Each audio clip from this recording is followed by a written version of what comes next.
Hola, yo soy Carlos, soy el profesor de Statistics para el curso de Psicometría para los grupos del M1, M3, M4 y M5 y E1 para Psicología de la UB. Y antes de empezar con la primera clase os voy a explicar un poco cómo va a funcionar todo el curso. El curso está orientado a preparar toda la asignatura desde el principio. Así que si os apuntáis con tiempo, os servirá para toda la evaluación continua y para el primer y segundo parcial de la asignatura. El curso está formado por dos tipos de clases. Las clases grabadas en vídeo, donde os explicaré todos los temas, el programa informático y resolveremos un modelo de examen, y una clase en directo final con Google Meet, poco antes del examen, donde se resolverán las últimas dudas y el examen del último año. En las clases grabadas hay teoría y ejercicios, explicados en pizarra, todo súper adaptado a cómo lo hacéis en clase y a cómo os lo van a preguntar. Tened en cuenta que los vídeos los podéis ver en el momento que queráis, pero hay un límite de 3 visualizaciones por vídeo, ya que el curso es de uso individual.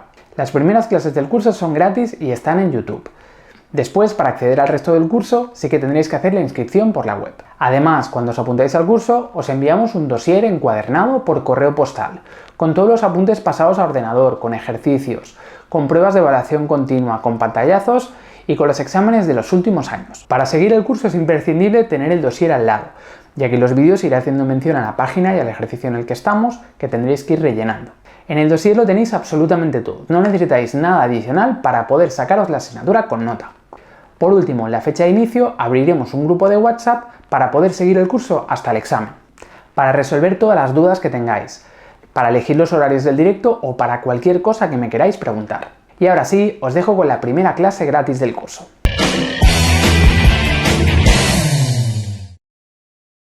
Bien, pues empezamos ya con esta primera clase del curso. Vamos a la página 2 del dossier y empezaremos con esos 3 primeros temas, el tema 1, 2 y 3, que son de introducción a la psicometría.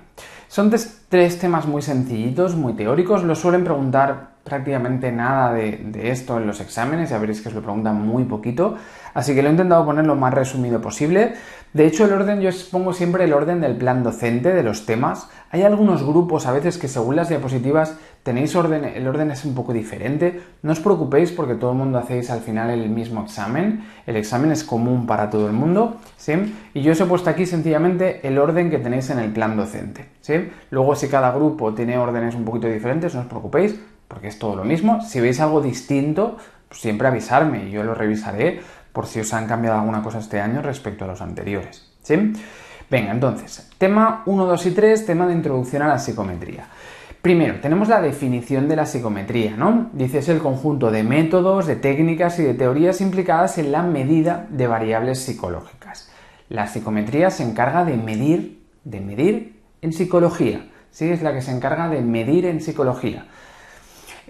Por tanto, es todo aquello relacionado con la medida dentro de la psicología, ¿no? En psicología tenemos características que son muy difíciles de medir, ¿no?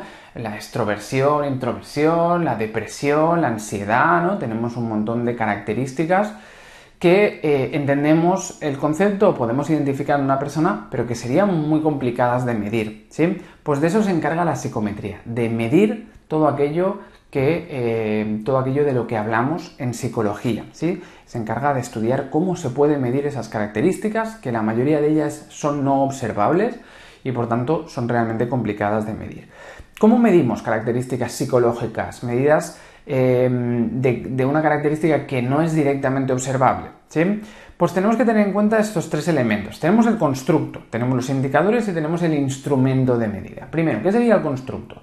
El constructo es la característica psicológica no observable que no sería medible directamente, ¿sí?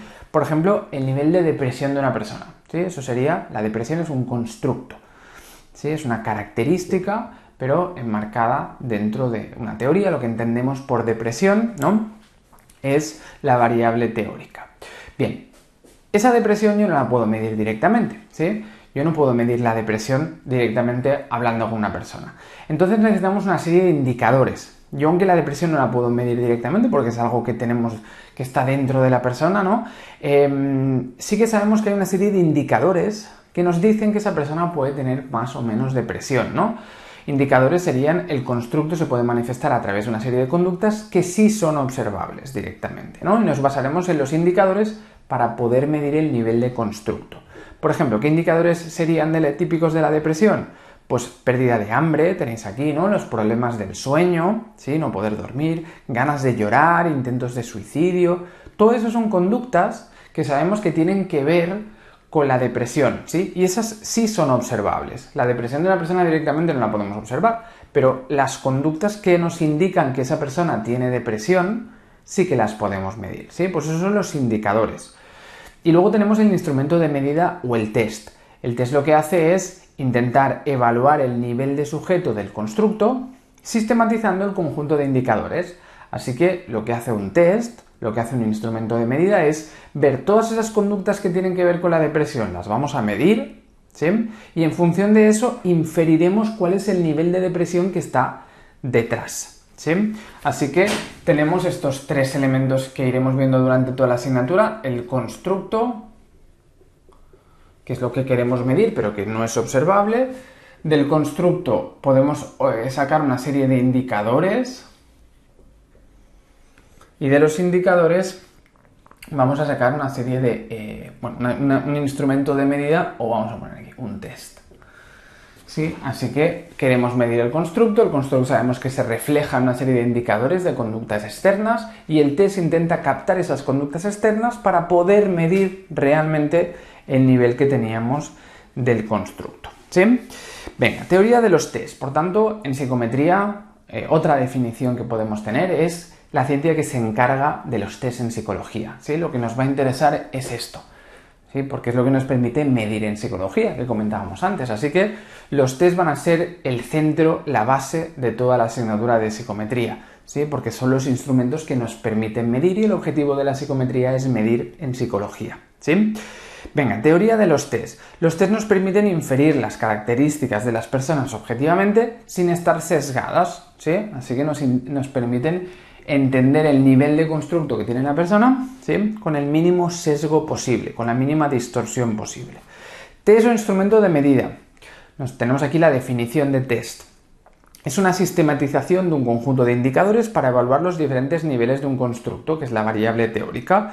Los elementos del test construyen la operativización del constructo y tienen que reunir una serie de requisitos para demostrar que cumple la función para los que han sido creados. De eso va a ir gran parte de la asignatura, de intentar ver cómo construir un test y cómo evaluar un test, si el test realmente está midiendo bien el constructo que pretende medir, si cumple las características para que sea realmente un buen test. Hay que tener en cuenta que los instrumentos de medida no son totalmente precisos, ¿sí? Tenemos siempre un error de medida. Yo cuando mido la depresión con un cuestionario donde intento evaluar las conductas de la depresión, siempre vamos a tener un margen de error. No vamos a captar exactamente el nivel de depresión que tiene la persona, porque a lo mejor ese día va a contestar de una manera o de otra, o a lo mejor nos pretende engañar un poco a la hora de contestar alguna pregunta, ¿sí? Un test, por ejemplo, también sería un examen de psicometría.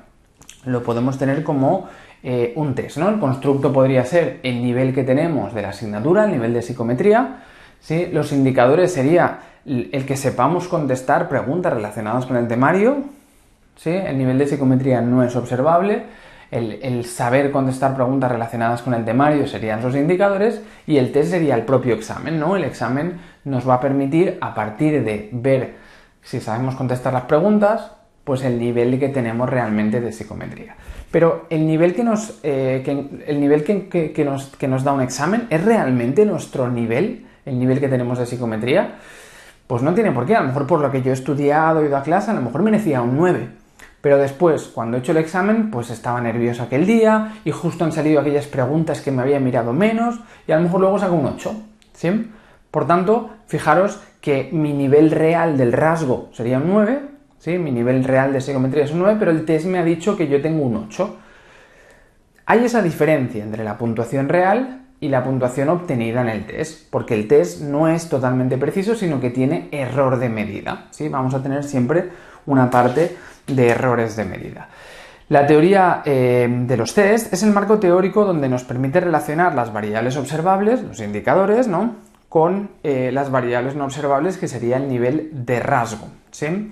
Hay diferentes modelos para ver la incidencia del error en los constructos y la teoría clásica de los test es la más conocida, ¿sí? Hay varias teorías que nos explican ¿Cómo podemos construir un test? A partir de una serie de ideas sobre cómo se relacionan indicadores y constructo, ¿sí? Hay varias teorías. Las dos teorías más importantes son la teoría clásica de los tests, que es la que vamos a ver ahora, ¿sí? Es la que más os van a preguntar, y la teoría de respuesta a los ítems. Son las dos teorías, esta es más moderna, pero esta no la vamos a tocar prácticamente, solo os la introducen un poquito en algunos grupos.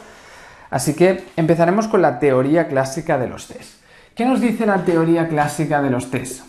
La TCT. La teoría clásica de los tests nos dice que cuando nosotros obtenemos una medida en un test, esa medida no es la puntuación verdadera porque tenemos un margen de error. Es la puntuación verdadera más un error. Cuando yo obtengo un 8 en el examen de psicometría, ¿sí?, mi puntuación real, mi nivel real de psicometría no tiene por qué ser exactamente un 8. Pues como decíamos antes, mi nivel real era un 9 menos un punto que ha sido el error de medida, ¿sí? Así que tenemos que tener en cuenta siempre esta ecuación en la teoría clásica de los test. El test no nos da nuestra puntuación verdadera, sino que es una aproximación y tiene un error, ¿sí? Tiene un margen de error. Muy bien. Entonces, a partir de aquí, el modelo parte de una serie de supuestos que se tienen que cumplir. Estos supuestos no se podrían comprobar de forma directa, sino que son a través de deducciones. La teoría clásica de los test se basa en una serie de supuestos. ¿Qué supuestos tenemos? Pues que el valor esperado de la puntuación del test es su puntuación verdadera. Puede ser que el test se equivoque, como decíamos antes, y nos dé un punto menos de lo que merecemos. O puede ser que nos dé un punto más de lo que merecemos. O medio punto menos de lo que merecemos, ¿sí? Pero la tendencia es que se acerque a la puntuación verdadera. A veces se equivocará por encima, a veces se equivocará por debajo, ¿sí? Pero la esperanza, el valor esperado, como hacíamos en estadística, sería su puntuación real, su puntuación verdadera. Si el test siempre se equivocara por encima y siempre me diera por encima de mi puntuación verdadera, entonces estaría sesgado. Su valor esperado no sería la puntuación verdadera, sería más que su puntuación verdadera, ¿sí? El tema es que lo esperado es que el test nos dé un valor cercano a la puntuación verdadera. A veces por encima, a veces por debajo, pero alrededor de la puntuación verdadera. Está centrada la puntuación en la puntuación verdadera. Y la esperanza, por tanto, del error, el valor esperado del error, es 0. Es decir, el error puede ser positivo, puede ser negativo, pero lo esperado es que esté alrededor del 0, ¿sí? Alrededor del 0. Así que este error debería tender a 0, ¿sí? Su valor esperado debería ser 0. Más supuestos. Luego tenemos que la relación entre el valor real, la puntuación verdadera y el error debería ser 0. ¿Sí? La correlación de Pearson, si os acordáis de estadística, entre la puntuación verdadera y el error debería ser 0. Es decir, que la puntuación, el nivel real que tengamos, no debería tener nada que ver con el error, ¿sí? De forma que si yo tengo merecía, decíamos, un 9 en el examen de psicometría, ¿sí? Que yo merezca un 9 no significa que el test vaya a tender a equivocarse más conmigo que con una persona que merece realmente un 1, ¿sí? El error debería ser algo aleatorio, que no dependa de nada, que no dependa del nivel verdadero. Si yo tuviera un test donde la gente que tiene un nivel bajo tuviera un margen de error más grande y la gente que tiene un nivel alto tuviera un margen de error más pequeño, entonces esto no se estaría cumpliendo, ¿sí? Necesitamos que el nivel real del rasgo no tenga nada que ver con el error que nos está dando el test. Que tenga un nivel alto o bajo de psicometría no debería hacer que tuviéramos un error grande o pequeño después con la puntuación obtenida, ¿sí? No tiene que tener nada que ver. Y por último, no debería haber ninguna relación entre los errores de nuestro test, el error en nuestro test, con el error de cualquier otro test, ¿sí? O de cualquier otra observación. Así que los errores no deberían tener nada que ver con nada, ¿sí? Deberían ser totalmente aleatorios. Así que yo haya tenido un error de medida en un examen de biología no debería tener nada que ver con el error que voy a tener después en la medida de mi nivel de psicometría, ¿sí? O el error de una persona no debería tener nada que ver con el error mío, ¿no? No debería tener nada que ver los errores de medida míos con los de otras personas o los míos en otros test o con otros errores de cualquier otro tipo. No debería haber ninguna relación entre los errores en un test. Bien, eso sería en la teoría clásica de los tests. Como os decía antes, hay otra teoría que es la teoría de respuesta a los ítems, pero que no nos la van a preguntar, donde lo que estudia más es la relación que hay dentro de las respuestas que tendríamos de un mismo ítem. Y se puede hacer la curva característica, como tenéis aquí, la curva característica de un ítem en concreto. Está basado más en analizar ítem por ítem, es decir, preguntas de un examen una por una y ver las respuestas, la curva de las respuestas en función de los diferentes niveles de discriminación, de dificultad y eso nos llevaría a la probabilidad de acertar el ítem, ¿no? Tendríamos aquí una curva, ¿sí? Sigue diferentes modelos matemáticos, ¿sí? Donde la idea es esta, ¿no? Pues tendríamos aquí la probabilidad de acertar el ítem y aquí el nivel de los sujetos en ese test y la dificultad, la discriminación, varias características modulan esta curva. No lo vamos a trabajar, así que solo que tengáis en cuenta que es otra teoría alternativa, más moderna, sí, pero es bastante más compleja que la teoría clásica de los test, ¿vale? Así que lo que os van a preguntar es más bien esto se refiere más al análisis ítem por ítem de qué relación hay entre la probabilidad de acertar ese ítem con nuestro nivel real de rasgo en función de varias características, con una modelización matemática que prácticamente no vamos a estudiar. Así que teoría de respuesta a los ítems, donde hay la curva característica del ítem, ¿sí? Y es un modelo mucho más complejo. De entrada, lo que os van a preguntar va a ser teoría clásica de los test. Vale, más cosas. Luego tenemos diferentes criterios de selección de test. Tenemos diferentes tipos de test. ¿Sí? Podemos hablar de dos tipos de test. Tenemos el test de rendimiento óptimo y el test de rendimiento típico. ¿Qué es un test de rendimiento óptimo? Un test de rendimiento óptimo es un test donde mide el rendimiento máximo que podríamos llegar a conseguir. El objetivo es conseguir la máxima puntuación, ¿sí? Rendimiento óptimo. Por ejemplo, un examen de psicometría es un test de rendimiento óptimo. En cambio, en un test de rendimiento típico, lo que observamos es las características usuales, ¿no? Por ejemplo, un test de personalidad, comportamientos más usuales, valorar algo, ¿sí? Sin que haya una medida buena o mala.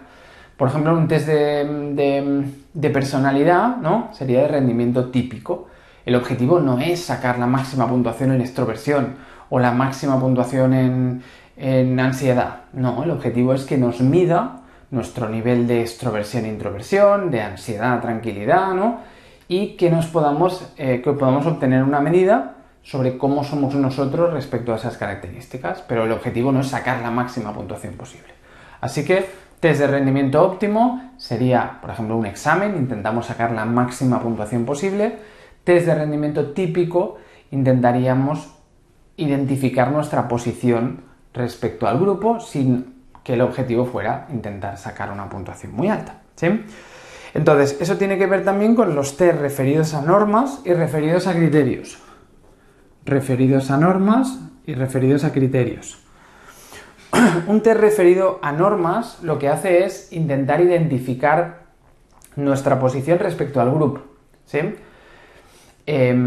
Por ejemplo, si hacemos un test y obtenemos nuestro percentil, ¿sí? Nos interesa saber en qué posición estamos. Por ejemplo, un test de personalidad que decíamos antes, y buscamos nuestro nivel de extroversión y el objetivo es comparar nuestra extroversión con el resto de nuestra población, ¿sí? Así vemos si somos muy extrovertidos o poco, ¿no? Respecto a los demás. Eso es un test referido a normas. Mientras que un test referido a criterios es cuando intentamos medir para ver si llegamos a un criterio o a un dominio determinado, ¿sí? Hay un objetivo donde el objetivo lo tenemos que superar. Por ejemplo, un examen de psicometría, el objetivo es superar el 5, ¿no? Los profesores establecen un límite y dicen, pues para poder pasar la asignatura tienen que tener un nivel hasta aquí, ¿sí? Por tanto, nos hacen una prueba para ver si superamos ese nivel. ¿sí? Pero nos da igual si los demás lo superan o no. Es un tema de superar ese objetivo. Así que un test referido a normas sencillamente nos compara respecto a los demás, un test referido a criterios y nos analiza si superamos un determinado criterio objetivo que nos han establecido. Un mismo examen, un examen, podría ser tanto de normas como de criterio, ¿no? Si nos hacen un examen y nos hacen la campana de Gauss y nos dicen en qué posición, imaginaos que el profesor o la profesora de psicometría dice, voy a hacer un test sorpresa, pero el objetivo no es para evaluar, es para que veáis un poco el nivel que tenéis, ¿sí? Entonces hace un test, hace una campana de Gauss y nos dice, vale, estamos en la posición tal, dejamos el 70% por debajo y el 30% por encima. Pues decimos, vale, pues estamos bastante bien respecto a la clase, tal, y solo el 30% de la clase está mejor que nosotros. Eso sería un test referido a normas. Referido a criterios, pues lo que decíamos. Luego nos hacen un examen donde el objetivo es superar un determinado criterio para aprobar la asignatura, ¿sí? Bien, y luego tenemos, según el formato de respuesta, puede ser de respuesta construida, seleccionada, ordenada o binaria. ¿Sí? De respuesta abierta o construida es una pregunta abierta de un examen, por ejemplo, donde tenemos que desarrollarlo, ¿no? De respuesta seleccionada nos dan varias opciones y seleccionamos la que creemos que es la correcta. Test de categorías ordenadas, ¿no? Es cuando tenemos diferentes categorías y las tenemos que ordenar en función de lo que se identifique más con nosotros, por ejemplo, ¿no? ¿Qué características te definen más? Ordénalas. Pues eso sería categorías ordenadas. Y de respuesta binaria sería, por ejemplo, un test donde las preguntas son de verdadero o falso, ¿sí? Test de respuesta binaria. Bien, y luego, según si hay tiempo límite o no, tenemos los test de velocidad y de potencia, ¿sí? Un test de velocidad es un test en el que nos van a hacer muchas preguntas muy sencillas, donde lo importante es ver lo rápido que contestamos. ¿Sí? Hay algunos test de inteligencia donde nos ponen pequeños problemas y relativamente sencillos, y el objetivo es ver lo rápido que los contestamos, ¿sí? A ver el tiempo que tardamos, el test de velocidad. En cambio, un test de potencia sería un test en el cual, por ejemplo, también puede ser un test de inteligencia, donde nos van poniendo preguntas cada vez más difíciles, ¿sí? Y el objetivo no es contestar rápido, no hay tiempo. El objetivo es ver hasta dónde llegamos, hasta dónde superamos esas preguntas. Nos dan unas preguntas ordenadas de más fácil a más difícil y entonces vamos contestando, las primeras son muy fáciles hasta que llega un momento que ya no las sabemos contestar. Pues el objetivo es ver hasta dónde llegamos, ¿sí? Así que en el test de velocidad las preguntas son muy sencillas y lo que nos interesa es ver el tiempo que tardamos en contestarlo, cuanto más rápido mejor. Y un test de potencia es no hay tiempo y el objetivo es ver hasta dónde llegamos a poder contestar o contestar bien, ¿sí? Muy bien, pues eso sería todo lo de los tres primeros temas que tenéis. Ya os digo, lo del temario, los números, algunos grupos lo hacéis de una manera o de otra. Según el plan docente son los tres primeros temas, ¿sí? Donde hablamos de constructo, indicadores y test, teoría clásica de los test y los diferentes tipos de preguntas en un test, ¿no? Muy bien, pues esto sería lo más importante de los primeros temas, que son, ya os digo, muy introductorios sobre qué es la psicometría y sobre todo sobre la teoría clásica de los test, que es lo que más nos suelen preguntar. Vamos a la página 4. Empezamos ahora con el análisis de ítems. Vamos a ver los ítems de un test. ¿Qué son los ítems de un test? Son todas las pruebas, los estímulos que nos pone un test para ver si lo superamos o no. Por ejemplo, un examen de psicometría, que es un test, ¿no? Los ítems serían cada una de las preguntas de ese test, ¿no? Si es una prueba de inteligencia, pues cada actividad que nos piden hacer sería un ítem, no tienen por qué ser preguntas, ¿sí? Son todos los elementos que forman un test, que nos sirven para identificar la característica. Los ítems son estímulos hechos para conseguir que el sujeto manifieste su nivel de rasgo a medir, ¿sí? Son estímulos para que se manifieste el nivel de rasgo, sea a través de hacer una pregunta y ver si la sabemos contestar o no, o sea a través de hacer un ejercicio y ver si lo podemos solucionar o no. Puede ser de muchos tipos, un ítem, ¿sí? Análisis de ítems. El análisis de ítems lo que hace es busca mejorar los ítems o elegir aquellos más adecuados en función de las características psicométricas del test. Podemos analizar los ítems a través de un análisis de tipo cualitativo, que ahora lo veremos, y análisis cuantitativo, que es lo que más nos va a interesar, que empezaremos a verlo también en esta primera clase, ¿sí? Venga, así que tema 4, pasamos al análisis de ítems. Bien, del análisis de ítems decíamos que lo podemos analizar de forma cualitativa o numérica, cuantificando. Venga, de forma cualitativa, análisis cualitativo.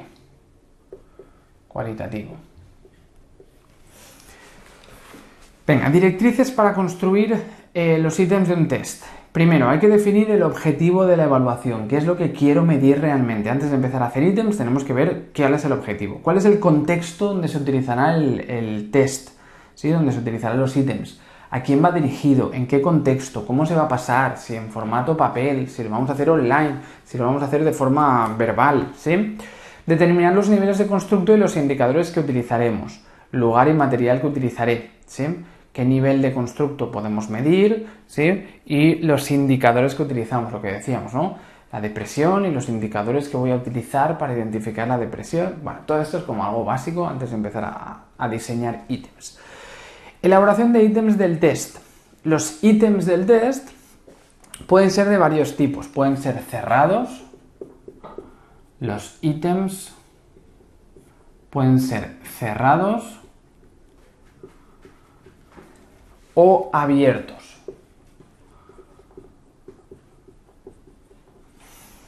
Dentro de los ítems cerrados podemos encontrarnos los ítems de elección binaria, bueno, cerrados, que no tenemos opción a desarrollar la respuesta, sino que nos dan opciones. Tenemos elección binaria, por ejemplo, decidir si es verdadero o falsa una frase, ¿no? Sería una opción binaria, elegir entre dos, ¿no? Elegir entre dos alternativas de respuesta. Es rápido, pero es muy limitado porque podemos también acertar por azar si fueran de rendimiento óptimo. Dice elección múltiple. Se dan varias respuestas, ¿no? Bueno, puede ser opción binaria, múltiple, de opción múltiple. Sí, los exámenes normalmente los tenemos de opción múltiple, tenemos varias alternativas y tenemos que elegir la correcta, ¿sí? De tipo A, B, C, D, ¿no? Y tenemos distractores que son las no correctas. Luego puede ser de apareamiento. ¿Sí? Esto puede ser un verdadero o falso, decíamos. Esto puede ser A, B, C y D, ¿no?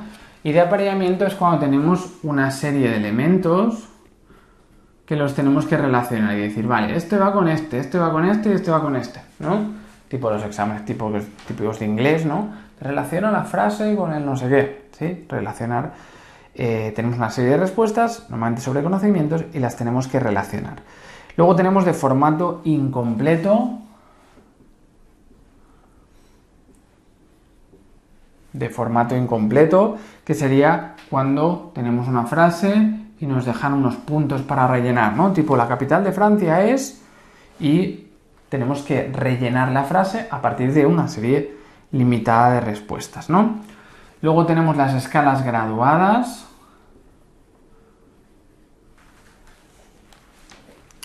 Las escalas graduadas o de clasificación son estas escalas donde tenemos una escala tipo Likert que habíamos visto en asignaturas anteriores, ¿no?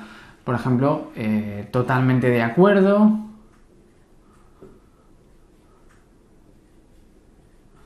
¿no? Totalmente de acuerdo, bastante de acuerdo ni desacuerdo, bastante en desacuerdo y muy en desacuerdo, ¿sí?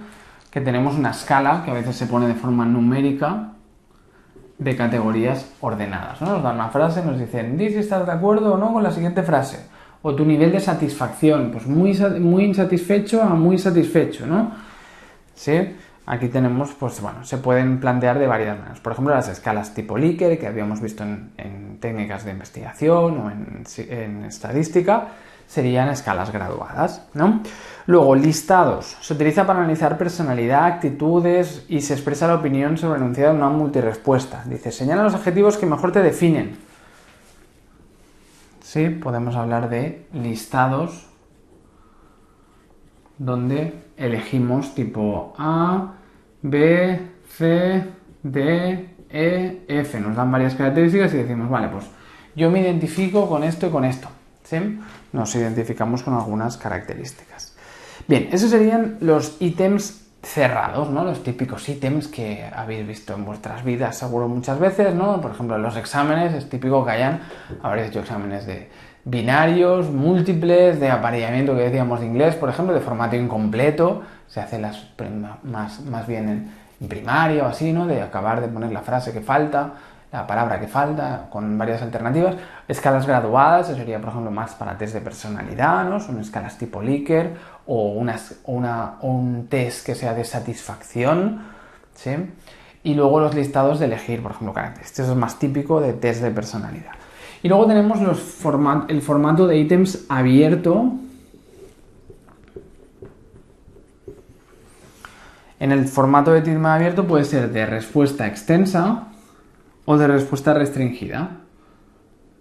Respuesta extensa o respuesta restringida. ¿Sí? No tiene mucho secreto. Si es respuesta extensa, pues es la típica pregunta, ¿no? Y que nos dejan todo un espacio para contestar.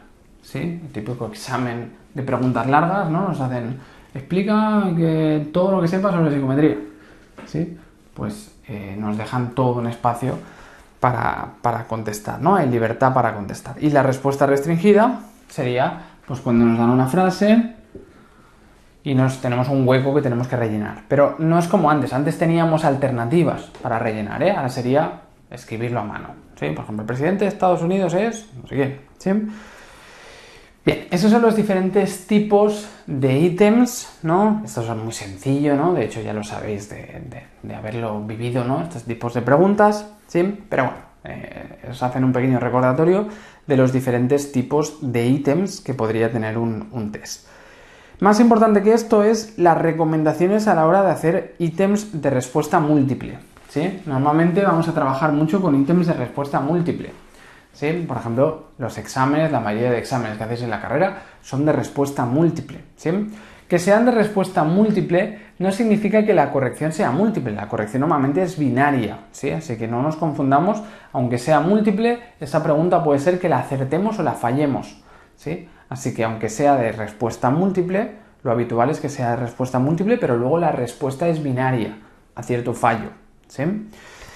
Entonces, recomendaciones para la confección de ítems de respuesta múltiple. Como es de lo que más vamos a trabajar, nos dan una serie de consejos, ¿sí? Tenéis un hueco aquí para rellenarlo. Primero, cada ítem debería ir dirigido a un único problema. Os hago un listado de lo que os comentan sobre las recomendaciones a la hora de hacer ítems de respuesta múltiple, ¿eh? Apuntarlo. Ítems a un único problema. Cada ítem debe ser un problema. No preguntar dos cosas a la vez. Yo no está bien si hago un examen de psicometría y en una misma pregunta incluyo una cosa, el tema 1 y el tema 5. Porque entonces no estaré midiendo cada cosa por separado, sino que estaré midiendo las dos cosas juntas.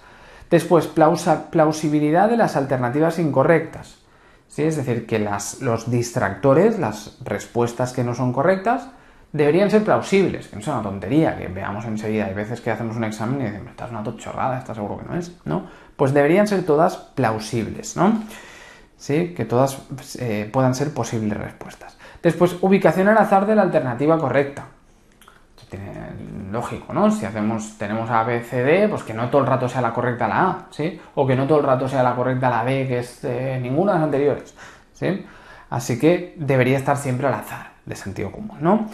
Evitar ítems que se puedan contestar de forma lógica o con sentido común, ¿sí? Es decir, que no hayan ítems, si yo hago un examen de psicometría, que no haya una pregunta que realmente la podamos contestar por lógica, aunque no tengamos ni idea de psicometría, ¿sí? Así que no se respondan por lógica, sino que se respondan cuando sabemos realmente la respuesta a la pregunta, ¿no? Dice, no repetir palabras o expresiones en cada alternativa. Importante, ¿sí? Si nos dicen la primera persona que investigó en psicología fue, y ponemos varios nombres, ¿sí? Eso estaría bien. Lo que no tendría sentido sería decir, di la correcta. La primera persona que investigó en psicología fue tal. La B, la primera persona que investigó en psicología fue cuál, ¿sí? Y ir repitiendo lo mismo en cada alternativa, porque eso hace que sea más lento de leer y que no es correcto. Lo correcto es que no repitamos palabras. Lo que vayamos a repetir lo ponemos enunciado y así las alternativas que sean lo más cortas posibles, pero no repetir lo mismo en todos los enunciados, ¿sí? Misma longitud de las alternativas. Esto es un error típico también. Cuando hacemos alternativas deberían tener todas más o menos la misma longitud, ¿sí? Porque son hay veces que en los exámenes ya vemos cuál es la correcta. Hay 3 alternativas que son muy cortas y muy sencillas y muy limitadas, y hay una que está súper bien explicada, desarrollada en 2 líneas, y normalmente es esa, ¿sí? Así que hay que evitar eso, evitar que haya diferentes longitudes. Luego, no utilizar como alternativa todas o ninguna es correcta. Esto es muy habitual en los exámenes y no es correcto, no se debería hacer. Todas son correctas o ninguna es correcta. ¿Por qué? Porque nos está distorsionando la respuesta. Si yo tengo 3 alternativas, veo que la primera es falsa y la última, la cuarta, todas son correctas, yo descarto la primera y la última. Descarto la A y la D, ¿sí? Por tanto, al final solo tengo que elegir entre 2. Y eso me distorsiona la probabilidad de estar acertando por azar, ¿no? Así que no es correcto utilizar todas o ninguna de las anteriores porque se van a poder descartar mirando las otras alternativas. Así que nos distorsiona la probabilidad de acertar por azar. Y luego evitar dobles negaciones, eso también a veces es un problema habitual de los exámenes. No se tiene que negar 2 veces, porque negar 2 veces es afirmar, y eso es un lío, ¿sí? Así que si en el enunciado decimos, no es cierto que tal persona no dijo que no sé qué, eso es un lío, ¿sí? No y no es que sí. Si no es cierto que no dijo eso, es que sí lo dijo. Así que nos liamos innecesariamente. No deberían haber dobles negaciones, de hecho deberíamos intentar evitar las negaciones, pero ya poner dobles negaciones es el colmo de intentar complicar la historia, ¿no? Vale, bien, pues eso es un poco los consejos a la hora de hacer ítems de respuesta múltiple, que son los más habituales o los que vais a tener más contacto, porque es como el tipo de respuesta que tenéis en los exámenes normalmente, ¿no? Bien, página 5. Pasos para realizar el análisis de ítems. Vamos a pasar ya a hacer análisis de ítems en sí. Estos son los tipos de ítems, los consejos para hacer. Hemos visto este tipo de ítems, ¿no? Pero vamos a pasar ya a hacer el análisis de los ítems. Análisis de los ítems consiste en intentar ver si los ítems son correctos. Podemos hacer un análisis cualitativo, como hemos visto, ¿no? Ver si cumple que no haya dobles negaciones, que no se repitan elementos, que no sé qué, ¿no? Esa sería una forma cualitativa. O ahora veremos la forma cuantitativa de hacer análisis de ítems. Pero para hacer análisis de ítems, si tenemos un test con 20 ítems y queremos analizar si los ítems están funcionando correctamente, tenemos que hacer los siguientes pasos. Primero, decidir qué propiedades tendrán las puntuaciones del test, es decir, las principales propiedades que buscamos en las puntuaciones del test, ¿sí? Ver a dónde queremos llegar, ¿no? Identificar el análisis de ítems más relevantes para estas propiedades. Si quiero ver si van a evaluar bien el nivel de psicometría, pues vamos a ver qué características me interesa estudiar. Lo difícil que es el ítem, si discrimina o no, luego lo veremos, ¿no? Entonces, ver qué cosas concretas, porque podemos ver muchas cosas de los ítems, pero vamos a ver qué cosas concretas deberíamos mirar. Luego, administrar los ítems a una muestra representativa de la población a la que esté dirigido el test. Una vez hemos dicho, vale, quiero saber el nivel de psicometría, y luego decimos, vamos a hacer el análisis de lo difíciles que son las preguntas, vamos a hacer el análisis de lo que diferencian entre los que saben y los que no saben, vamos a hacer una serie de análisis, eso lo decidimos a priori. Entonces pasamos el test con los 20 ítems a un grupo normativo, a un grupo de personas que son de nuestra población de referencia. Y eso me dará información sobre qué tal funcionan en la realidad los ítems, ¿sí? Una vez pasado el test, pasados los ítems, a un grupo representativo de la población, entonces ya podemos hacer los análisis que hemos decidido hacer antes, ¿sí? Luego establecemos un plan para la selección de ítems, revisando los que funcionen mal. Una vez hacemos el análisis de los ítems, pues aquellos que no funcionen bien, los eliminamos, ¿sí? Vamos a intentar mejorar ese test, hemos hecho 20 ítems, a lo mejor eran demasiados, pues si vemos que 5 funcionan bien, pues elimino de 5 y me quedo con 15, o los arreglo y me quedo con 20, ¿sí? Pero una vez hemos hecho el análisis, entonces ya seleccionamos y eliminamos los que estén mal. Luego, seleccionar el bloque de ítems finales que formarán parte del texto definitivo. Pues al final decidimos con cuántos ítems exactamente nos quedamos. Bien. Venga, entonces, hemos visto el análisis de ítems cualitativo, que sería identificar pues, el tipo de preguntas, ¿no? Mirar a ver los consejos en función del tipo de ítems, ¿vale? Leerlos, ver si hay problemas de redacción, problemas de muchos tipos, ¿no? Ese sería un análisis de tipo cualitativo. Leer los ítems y ver si algunas cosas creemos que no están como deberían estar. Y lo que nos vamos a centrar más en este tema es en el análisis cuantitativo. Análisis cuantitativo. Bien, análisis cuantitativo es análisis numérico, ¿sí? ¿Qué características podemos valorar? La primera característica es la dificultad.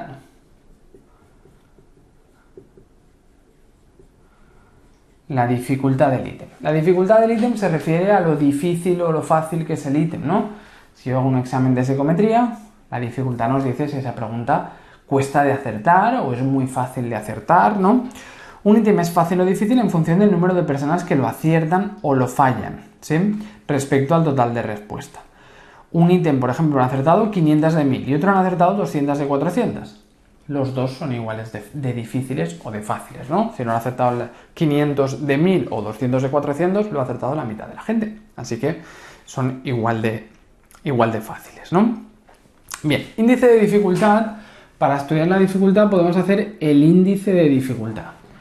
El índice de dificultad sencillamente sería coger el número de aciertos que tenemos entre el total.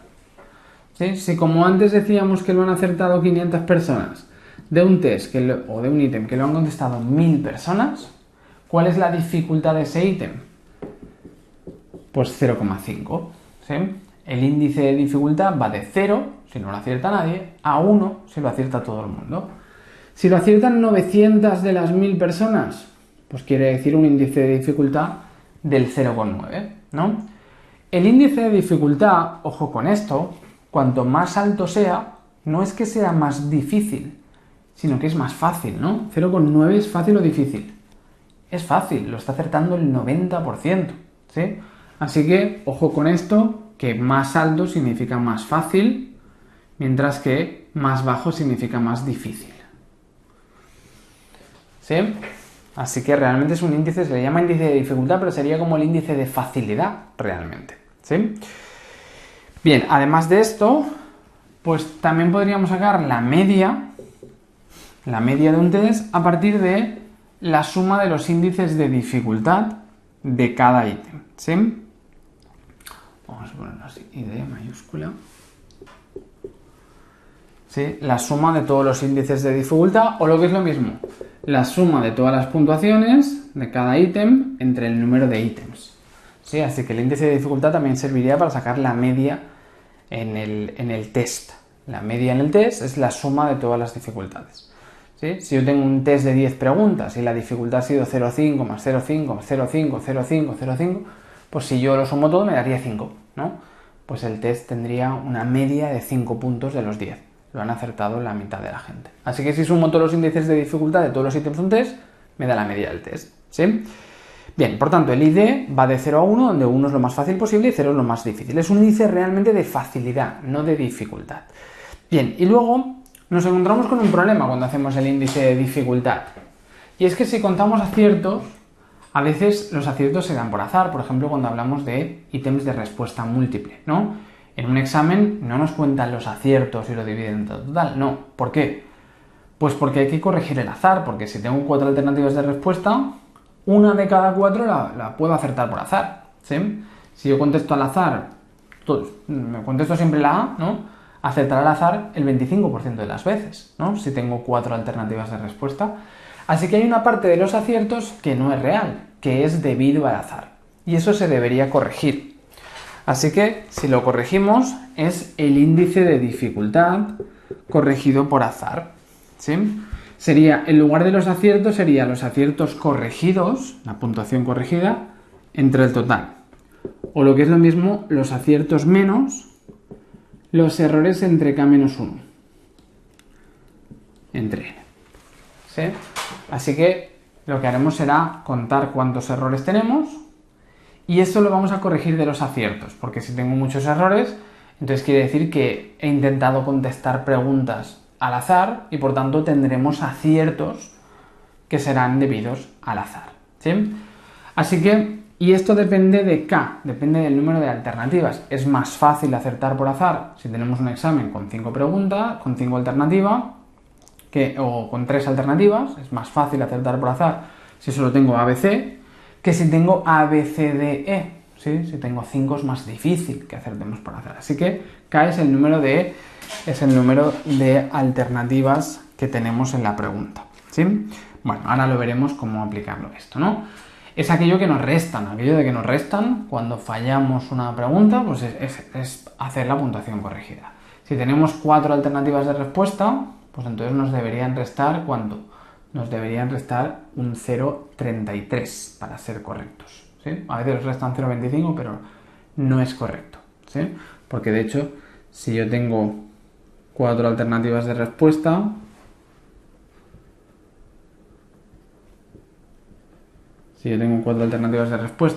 y respondo totalmente al azar y, bueno, o respondo todo la A, ¿sí? Pues seguramente acertaré una de las 4, ¿no? Por tanto, si yo respondo totalmente al azar en 4 preguntas, lo esperado es que acierte una de las 4 por azar. Y por tanto, acertaría un punto. ¿Qué me deberían restar los otros 3 fallos? 0,33. 0,33, 0,33, 0,33, 1 menos 0,33, 0,33 nos da 0. De esa manera se anula el efecto del acierto por azar. Así que si hay 4 alternativas de respuesta, lo correcto sería, para eliminar el azar, restar 0,33. ¿Sí? Si tengo 5 alternativas de respuesta, lo correcto con 5 alternativas sería restar 0,25. Cuando en un examen con 4 alternativas de respuesta os están restando 0,25, os están premiando que intentéis responder preguntas al azar. No están corrigiendo bien el azar. Bueno, y eso se puede corregir, decíamos, con esta fórmula, ¿no? Y también podemos calcular la media del test corregido por azar a partir de la suma de los índices de dificultad corregidos, o lo que es lo mismo, la suma de las puntuaciones corregidas entre n. ¿Sí? Bueno, normalmente vamos a utilizar más bien el índice de dificultad corregido por azar, porque este puede estar muy distorsionado, ¿sí? Bien, vamos a hacer el ejemplo. Dice, calcula el índice de dificultad corregido por azar para el ítem 1, 2 y 3. ¿Sí? Tenemos aquí estos 3 ítems, ¿no? Así que nos piden el índice de dificultad corregido por azar. Vamos a hacer el ítem 1. ¿Cuántos aciertos tiene el ítem 1? El ítem 1 lo ha acertado el sujeto 1, ¿no? El sujeto 2 lo ha fallado, el 1 es que se ha acertado y el 2 es que el 0 es que se ha fallado. Y nos fijamos en las columnas, los ítems. El ítem 1, primera columna. Sujeto 1, 1, es decir, lo ha acertado el sujeto 1. Lo ha fallado el sujeto 2. Lo ha acertado el sujeto 3. Lo ha acertado el sujeto 4. ¿Cuántos lo han acertado? 8. Hay 8 aciertos, ¿no? ¿Y cuántos errores tenemos? Pues han habido 2 errores. ¿Sí? Han habido 2 errores. Bien, el ítem tiene 5 alternativas de respuesta, por tanto, los 2 errores hay que restarlos para eliminar el efecto del azar, ¿sí? Porque si he fallado 2 es que he contestado unos cuantos al azar y alguno puede haber acertado por azar, ¿sí? Así que K, en este caso, nos dicen que el ítem, lo pone en la tabla, tiene 5 alternativas de respuesta, pues 5 menos 1. ¿Sí? Y, bueno, y entre n, que en este caso hemos dicho que era una n de 10, ¿no? Son 10 sujetos, ¿eh? Esto es el número de sujetos que han contestado.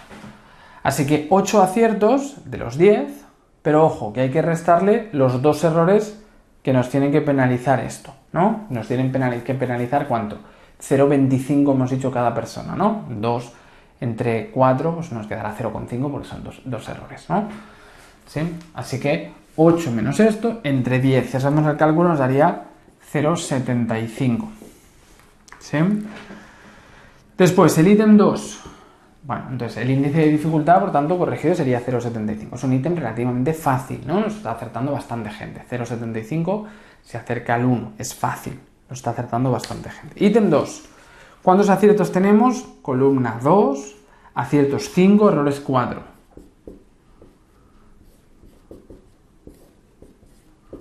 Si hacemos el cálculo, el ítem 2 tendría un índice de dificultad corregido por azar de 0,4. 4. ¿Sí? Y el ítem 3, nos fijamos en la columna 3. Bueno, aquí hay que tener en cuenta que a veces algunos no están contestados. Si no están contestados y es una X, entonces no lo contamos, ni en los aciertos ni en los errores. ¿Sí? Aquí en el ítem 2 teníamos la persona 10 que no lo había contestado. Entonces los errores no son 5, son 4. 4 errores, 5 aciertos de los 10 porque uno no se contesta. Y por último, el ítem 3 hay aciertos 7 y errores 3. Pues hacemos el cálculo, nos da 0,625, ¿no? Pues vemos que este sería el más fácil, ¿no? Seguido de este, y este parece es el ítem más difícil de los que hemos comprobado. ¿Sí? Bien. Por tanto, calculamos el índice de dificultad corregido por azar para estos, ¿no? Si quisiéramos hacer la media del test, corregida por azar, ¿cómo lo haríamos? Pues cogeríamos 0,75, que es la dificultad del primer ítem corregida por azar, más 0,4, que es la dificultad del segundo ítem corregida por azar, más 0,625, más, ¿no? Todo esto. Haríamos toda esta corrección, ¿sí? Al final, toda esta suma, si lo hiciéramos con todos, si calculáis la dificultad de los 8 ítems, y las sumáis, nos daría, bueno, y todo esto dividido entre 10, ¿eh? No, entre 10 no. Vale, hacemos todo este cálculo y todo este cálculo nos daría 4,675. ¿Sí? Así que si yo calculo la dificultad para los 8 ítems y los sumo todas las dificultades corregidas, nos daría la puntuación media del test. Pues la media del test es un 4,675, 4 y pico, sobre las 8 preguntas. Bien, muy bien. Vamos a la página siguiente. Dice ahora, calcula la media de las puntuaciones de este test. La media de las puntuaciones de este test.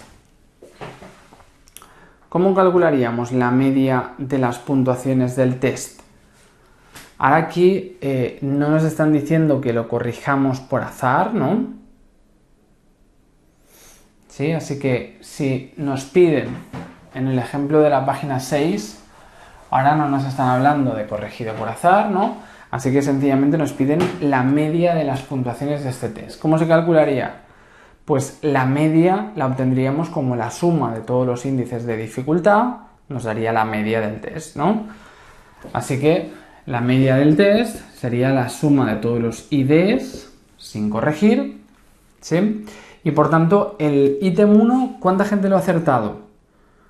4, lo han acertado 4 de los 8, ¿no? Por tanto, sería 4 de 8, sin corregir por azar, es tal cual, aciertos entre el total. 4 de 8 sería la dificultad del ítem 1. 7 de 8 sería la dificultad del ítem 2. Después, 2 de 8 sería la dificultad del ítem 3. Después, 5 de 8. Después, 4 de 8. Y 5 de 8, ¿no? Si hacemos todo este cálculo, podremos obtener la puntuación media del test, ¿no? Como la suma de todos los índices de dificultad. Y esto nos daría igual a 3,375. Pues eso sería el índice de dificultad sin la suma de los índices de dificultad, que es la media de las puntuaciones de este test sin corregir por azar. Muy bien. Pues ya hemos visto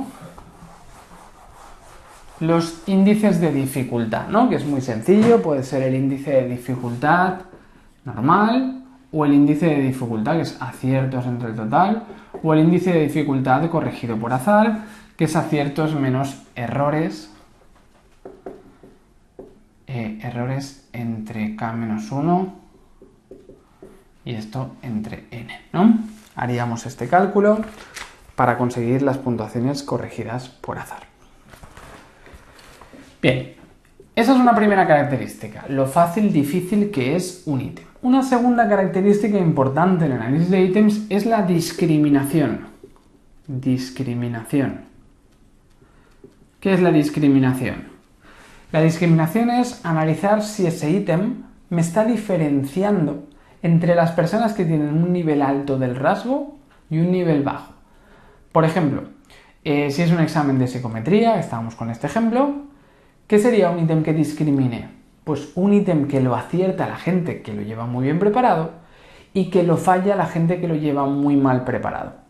¿Sí? Así que la discriminación nos indica si ese ítem está sabiendo diferenciar bien entre los que tienen nivel alto del rasgo, los que han estudiado mucho, podría ser, y los que tienen nivel bajo del rasgo, los que han estudiado poco. ¿Sí? O si fuera un test de depresión, ese ítem lo elegirán los que tienen mucho nivel de depresión y no lo elegirán los que tienen poco nivel de depresión. Depende de para qué sea el test, ¿eh? Estamos poniendo el ejemplo del examen, que es más sencillo. Entonces, ¿cómo calculamos la discriminación? Hay varias formas de calcular la discriminación. La forma más sencilla es calcular este coeficiente D, que lo obtendremos a partir de esto. Del grupo superior calcularemos la proporción de aciertos del grupo superior y calcularemos la proporción de aciertos del grupo inferior. Es decir, lo que vamos a hacer va a ser coger todas nuestras puntuaciones, observar la puntuación total del test, yo ordeno a los alumnos en función de lo que han sacado en el examen y divido dos grupos a partir de la mediana, ¿sí? A partir de la mitad. Cojo la mitad de los peores de la clase y la mitad de los mejores de la clase, ¿sí? Tengo grupo superior y grupo inferior. Y miro la mitad que mejor nota han sacado en todo el examen. ¿Cuántos de ellos han acertado este ítem? Pues los que han acertado el ítem en el grupo superior respecto a todos los del grupo superior, la proporción de aciertos en el grupo superior es la mitad con más nota, menos la proporción de aciertos en el grupo inferior. ¿Qué sería lo ideal? Que del grupo superior lo acertaran todos y del grupo inferior no lo acertara ninguno. ¿Sí? Lo ideal sería, por tanto, acercarnos al más 1. ¿Sí? Más 1 sería la máxima discriminación posible. Aunque a veces eso no es posible, porque si el ítem tiene una dificultad del 0,8, entonces quiere decir que lo está acertando más gente de la mitad. Por tanto, aciertan todos los del grupo superior, pero del grupo inferior lo estarían acertando también unos cuantos, porque si lo está acertando el 80%, ¿sí? Así que, bueno, el máximo sería más 1 siempre que la dificultad fuera 0,5. Si fuera diferente, entonces no podría ser más 1. Pero bueno, el tema es que el más 1 sería la máxima discriminación posible, ¿sí? También podría ser una discriminación negativa. Imaginaros que hacemos un ítem que está mal planteado y que lo está acertando más gente del grupo inferior que del superior. Pues nos quedaría hasta menos 1, ¿no? Si lo acertara todo el mundo del grupo inferior, pero lo está fallando todo el mundo del grupo superior, sería una discriminación negativa. Eso seguramente sería por un error en la pregunta, ¿sí? No tiene sentido que discrimine negativo si hacemos un examen de psicometría, un ítem. Pero hay que tener en cuenta que la discriminación va desde más 1, que sería la máxima discriminación positiva, hasta menos 1, que sería que discrimina al revés, que lo está acertando más el grupo inferior que el grupo superior. Y si discrimina 0 o cercano a 0, es que realmente no está diferenciando. Normalmente si hacemos un examen y analizamos los ítems, a no ser que haya un error, lo normal es que vaya de valores cercanos a más 1 si discrimina mucho, y valores cercanos a 0 si discrimina poco. Así que si son 0, pues los eliminamos. Y si es menos 1, si es negativo, entonces no tiene sentido, ese ítem tiene algún error, ¿sí? Lo está acertando más gente del grupo inferior que del grupo superior, ¿no? Bien, vamos a hacerlo esto con un ejemplo, para entender cómo se calcula. Dice, calcula el índice de discriminación de todos los ítems basado en la diferencia de proporciones de aciertos y fallos como punto de corte la mediana.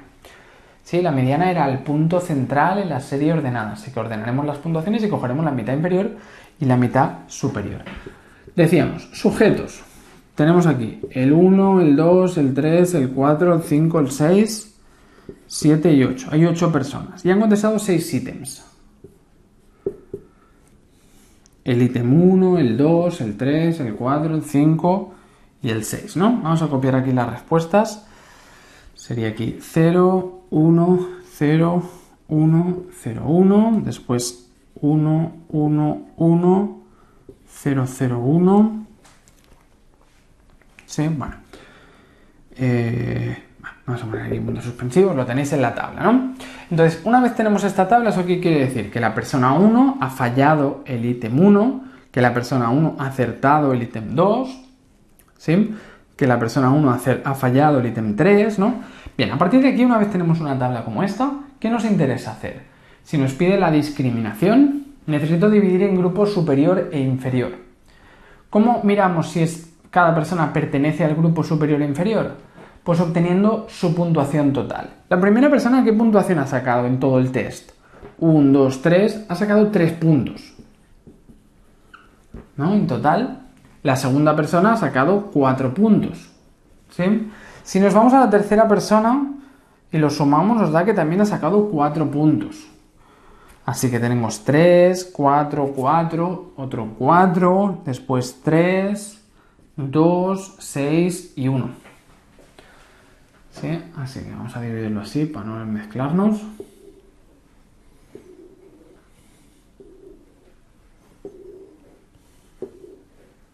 Lo primero que tenemos que hacer es sacar las puntuaciones totales. A partir de aquí vamos a ordenar los valores para poder obtener el grupo inferior y el grupo superior. Sería 1, 2, 3, 4, 4, 4... 3, 3, 4, 4, 4 y 6, ¿no? ¿Dónde estaría la mediana, el punto de corte que me separa mitad y mitad? Pues aquí estaría la mediana, ¿no? Entre el 3 y el 4.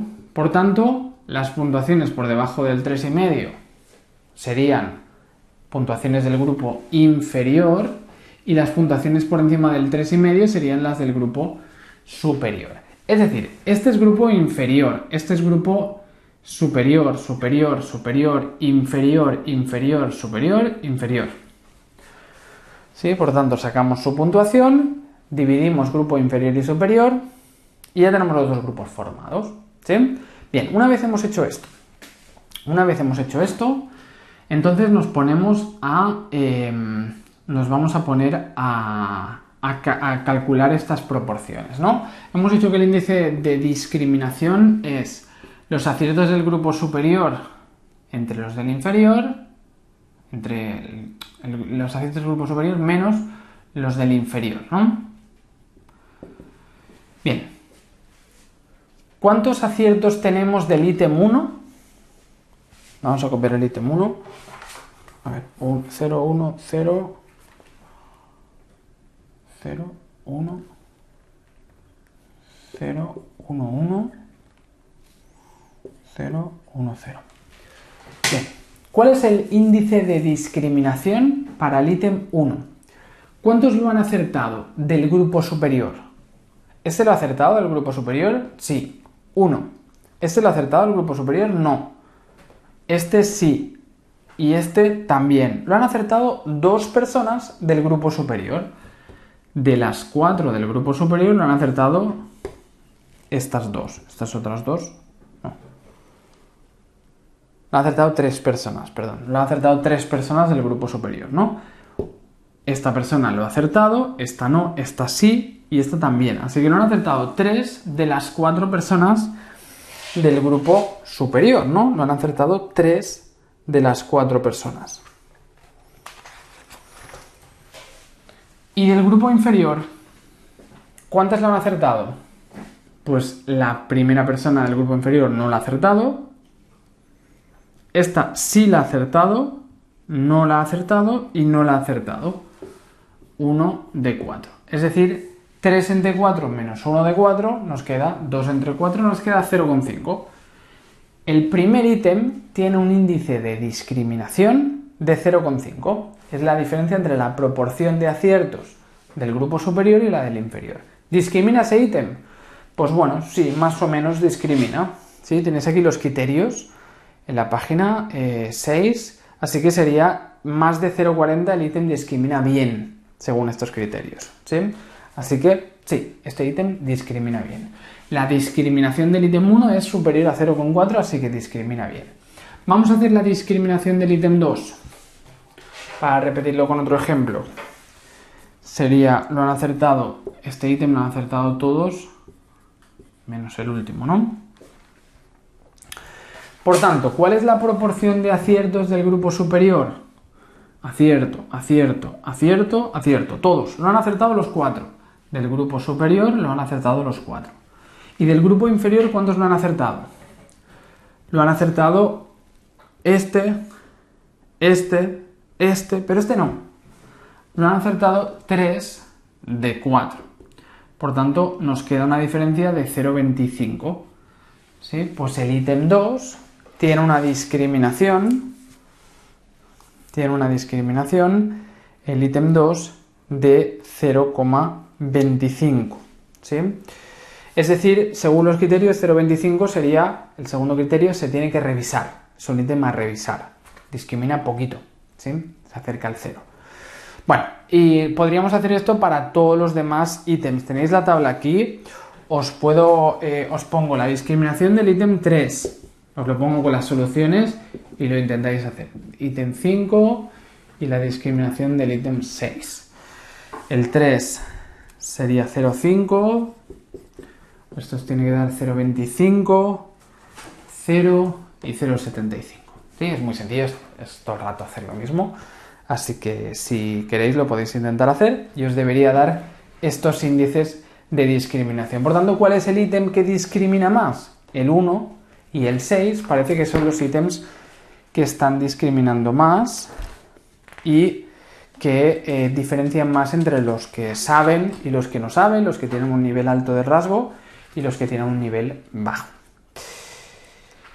Venga, muy bien, pues ya hemos empezado a ver un poco cómo hacer el análisis de ítems a través de la dificultad de la discriminación. Hay más métodos para estudiar la discriminación, lo veremos ya en el vídeo siguiente. Venga, entonces lo vamos a dejar aquí por este primer vídeo. Hemos visto ya un poco la introducción y un poco de esta primera parte del análisis de ítems. Perfecto, pues venga, lo dejamos aquí y nada, nos vemos en el próximo vídeo.